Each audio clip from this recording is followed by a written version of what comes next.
Hello, and welcome to Disabilities Issues and Updates. I am Terrisa Faulkner, your host. Abilities in Motion is located at 210 North 5th Street, Reading, Pennsylvania. Our zip code is 19601.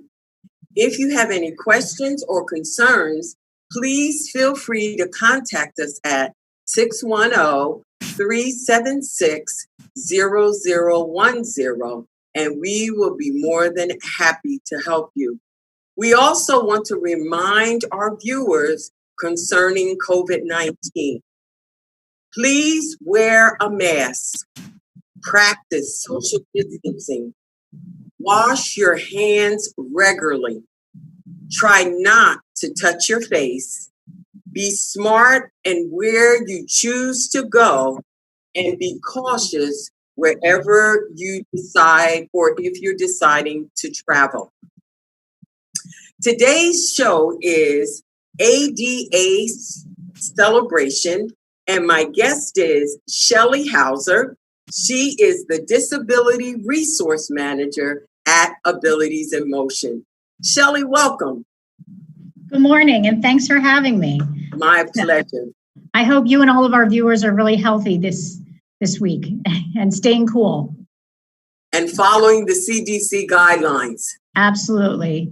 Nothing like science and facts. It all works and it helps us all stay safe and healthy.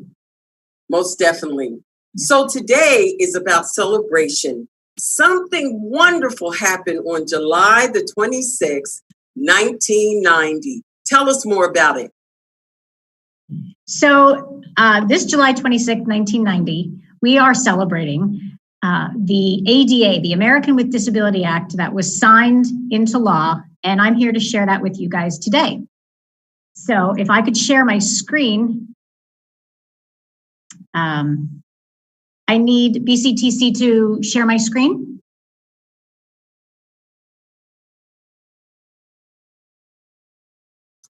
One thing I'm actually seeing in this time is technology is a big thing, and we all are making adjustments. Yeah.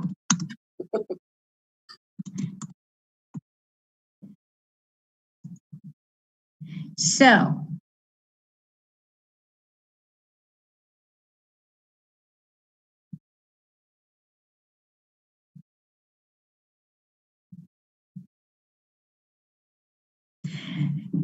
I'm going to start a while they're working out the technological trips.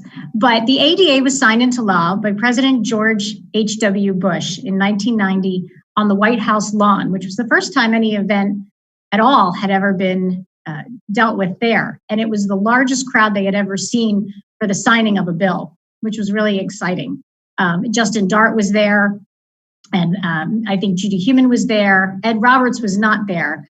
But he was one of our forefathers in getting this signed into law, and they had been working on the law about 40 years.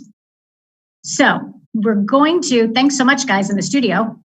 We're going to share this, and I'm going to show you our act. And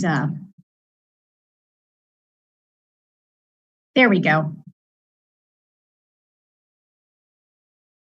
So, Shelly, the ADA is for persons with disabilities. Is that correct? It supports, helps. It empowers and educates. Yep, and it empowers persons with disabilities. So things like what you see at the bottom of this screen, the closed captioning. Mm-hmm. It's a piece of technology that for Windows is fairly new, but anybody doing a video or a meeting can have this closed captioning included in their presentations. So if somebody reads lips and doesn't see our faces on the screen, they can follow along with this. And it's really a great piece of technology that's available to everyone. So,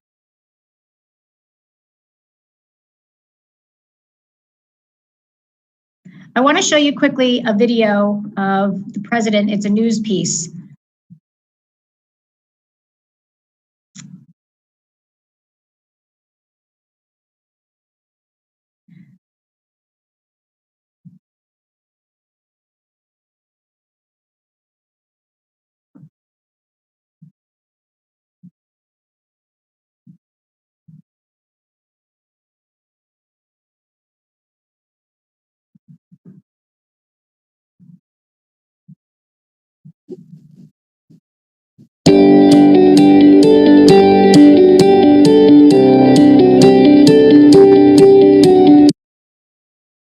And tonight, an entire segment of the Bay Area community will remember President Bush for a very real and direct impact on their lives. 10 News reporter Bo Zimmer explains President Bush's signing of the Americans with a Disability Act changed everything for millions of Americans.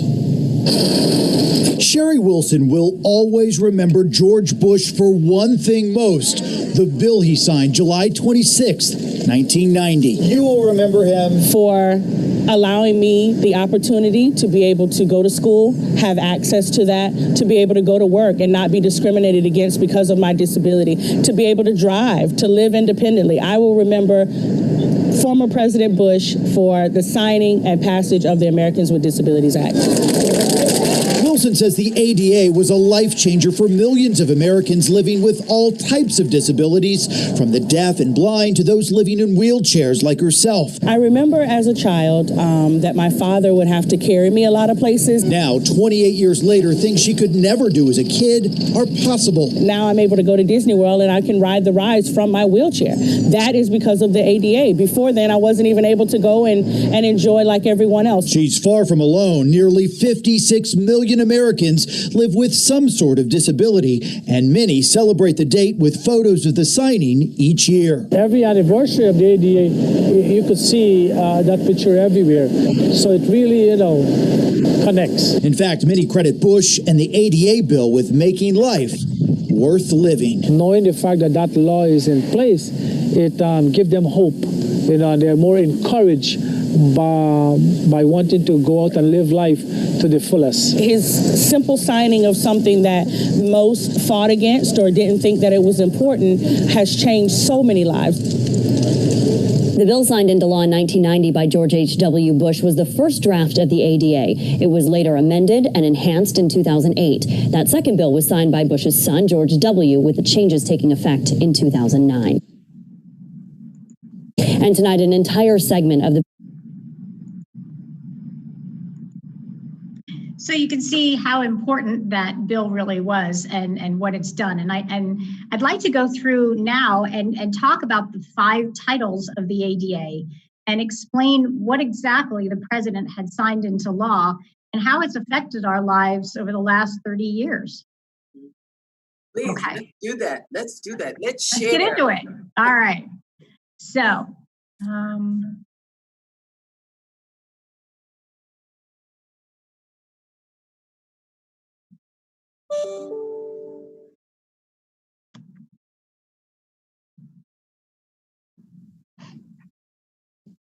okay, so here we have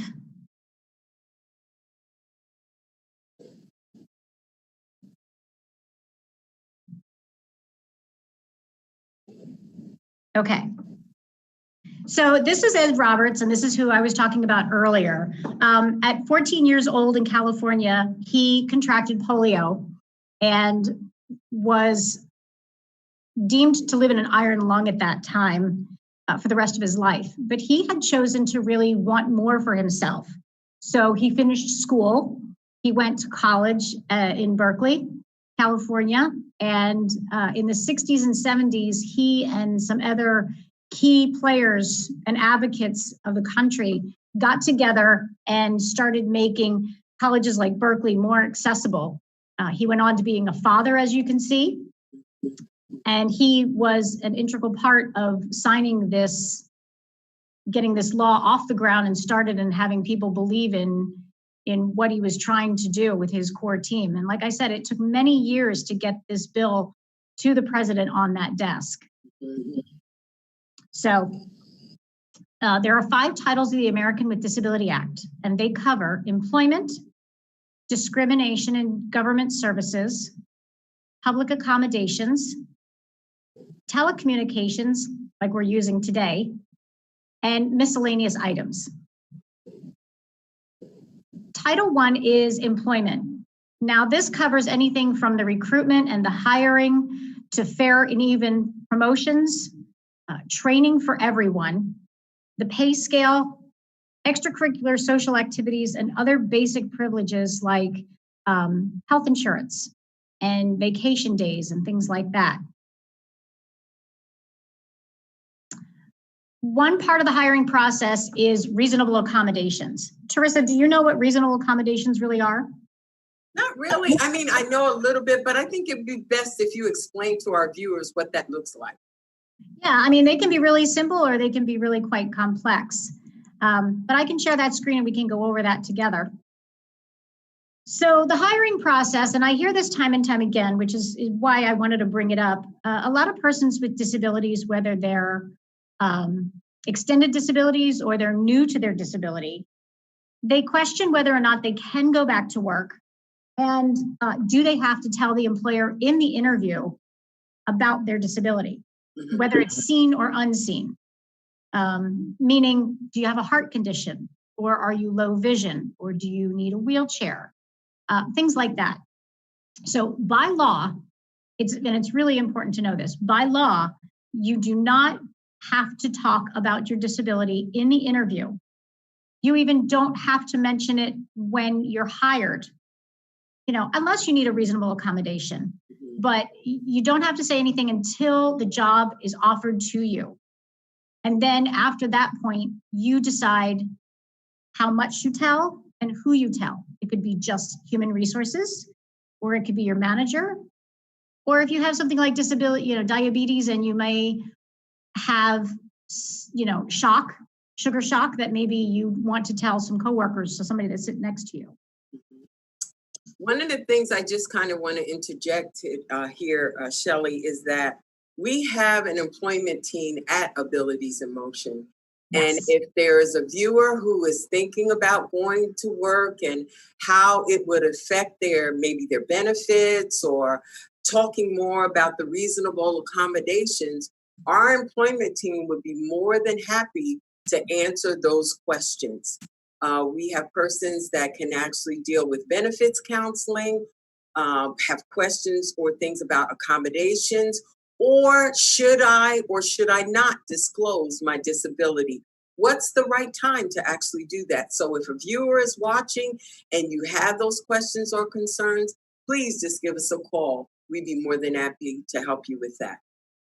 Yeah, our employment team really knocks it out of the park every time, and they help with I think kind of brushing up resumes and dusting them off, and kind of helping people be more comfortable with that interview process. I know I've helped out with that process with the team before, and just bouncing those ideas and practicing those words of how to answer questions in a formal interview really kind of helps empower the people that the team works with.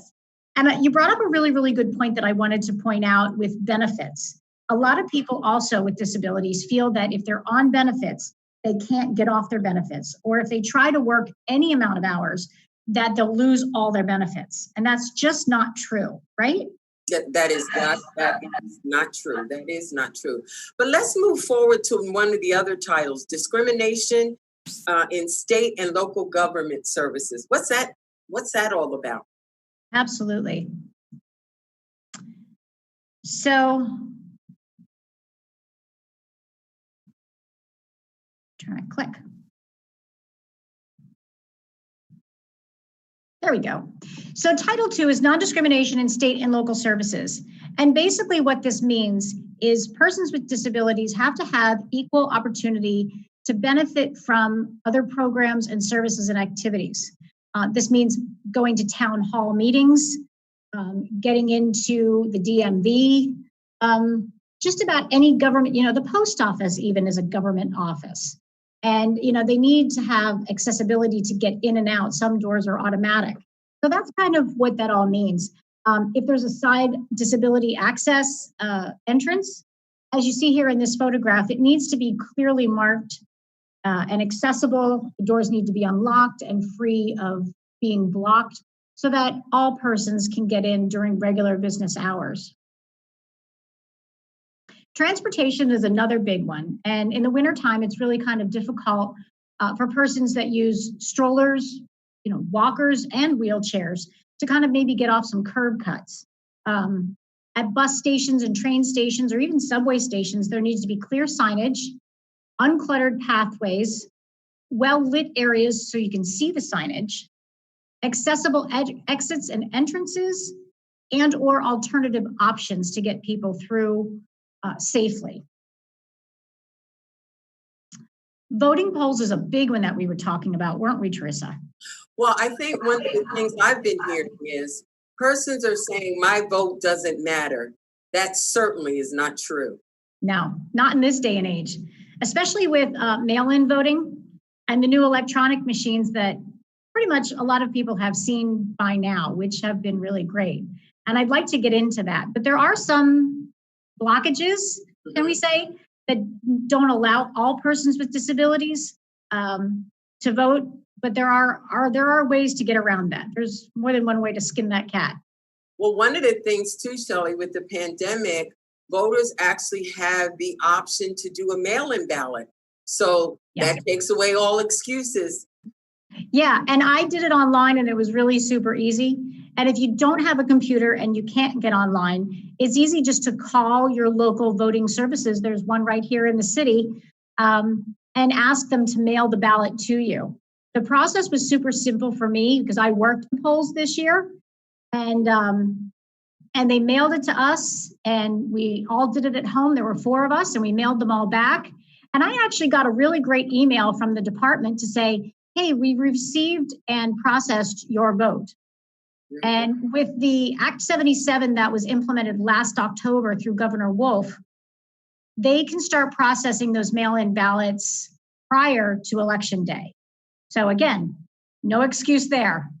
And I think that another thing we should be aware of is it's not only the presidential election, there's the census that needs to be done, and your voice plays a part in what happens in your different communities. So let's move a little further. Let's talk about public accommodations, kind of highlight it because of the fact that we could be running out of time and we want to get as much out there as possible. Yeah.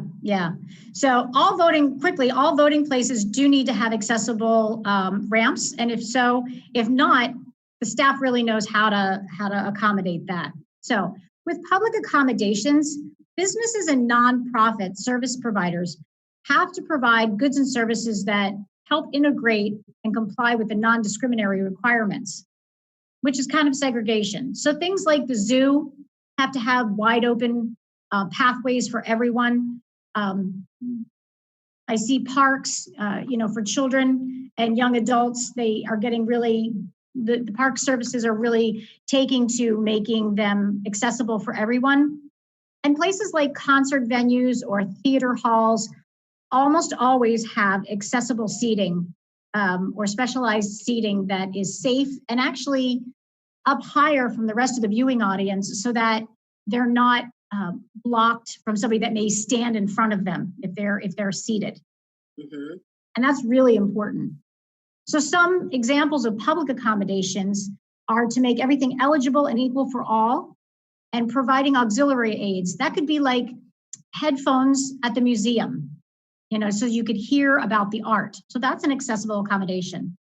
Removing physical barriers. So maybe some yellow cement poles are in the way of a pathway. Those need to be removed. Maintaining current features of accessibility. Some historical places have a bit of a challenge with that, but in this day and age, they often build accessible ramps around the side of a historical building, blending it with the architecture of days gone by. New designs of facilities as of 1990 or 1992, all new buildings and architecture need to follow the ADA regulations and keep that in mind. This little cartoon here says there's got to be a better way. And it's 2 persons with different disabilities having to go up 3 flights of steps to get to the entrance. And at, the 1990s, that can no longer happen. There has to be more and better accessible entrances for everyone. And not only are these titles benefited persons with disabilities, but they've also benefited other persons, able-bodied persons, curb cuts, all of those different things we don't even think about, that when we go to the mall or to the store, hit a button outside that we can take our strollers. That was a part of empowering persons with disabilities through the ADA. Even doorknobs, the more modern doorknobs are or electric doors to businesses and theaters. That's all, all thanks to the ADA, and it's tiny little things that we take for granted. Even texting. Texting originally was designed, and it's good if you're in an airport or you're trying to have a private conversation. But persons with deafness, they definitely can hear what's going on, through texting. So when you design for one and you design for all, we all win. So absolutely. There's a movie on Netflix called Crip Camp. Absolutely. And it really, really summarizes a lot of these titles. And it actually goes into the experience of persons with disabilities. So if our viewers are aware, it's a Netflix, it's on Netflix, and it's free. Called Crip. Yeah, and it is free, and it's called Crip Camp. It really gives you a lot of education and different things that you didn't even think about persons with disabilities have to deal with. Yeah. Shelly, summarize telecommunications and miscellaneous. Sure thing. So you don't really have to go back to the PowerPoint. If you can just share with it, that might be a little easier. Oh, well, I have it up here, I think. That'll work. Okay. So closed captioning is what you're seeing today at the bottom of our screen. And that allows real-time translation of my voice to the screen. And then we have 911. So 911, we all take for advantage, like you were saying, but it's something that wasn't always there. And in the last few decades has been implemented everywhere. So that's been a literal lifesaver for a lot of folks. TTY is that telecommunication for persons with hearing and deafness challenges. And that allows them to communicate through a phone wire. Their phone systems often have little dictation devices so that they can communicate better with their doctors, their friends, their neighbors, and even their children. Wonderful. And then the last one was miscellaneous. Sum that up very, very quickly because I have a special announcement. Yes, you do. So miscellaneous just follows all other laws. It says that we're not allowed to be intimidated or threatening if we're exercising our rights. So we're not allowed to be pushed around. And basically that includes our caregivers and people that are with us that are standing up for our rights as well. The ADA can be cut in parts, but the core essence of what was written in 1990 really will always remain. And we are so very, very grateful for that. And we celebrate that. So I have a special public announcement. Abilities in Motion is proud to present the 4th annual ADA Celebration Art Show, which celebrates the anniversary of the American Disabilities Act by showcasing arts of persons with disabilities. The Berks Art Council and Pennsylvania Council on the Arts provided a generous grant to secure gallery space for the exhibition. Abilities in Motion will partner with Goggle Works Center for the Arts to present a week-long art show exhibition entitled My Disability Story from July the 26th through August the 10th, featuring the works of artists with disabilities. The theme further highlights people with disabilities living their best independent life, consistent with our mission. The art stories and biographies that accompany the artwork bring this exhibit to life and allow viewers to connect with the artist's work more intimately. This exhibition honors the 30th anniversary of the Americans Disabilities Act of 1990, which falls on July the 26th and has drastically impacted accessibility of our communities. What a celebration. So we'll see you at the art show. Shelly, we want to thank you for being our guest. We want to remind our viewers to be safe, be healthy, and be aware. Enjoy your day.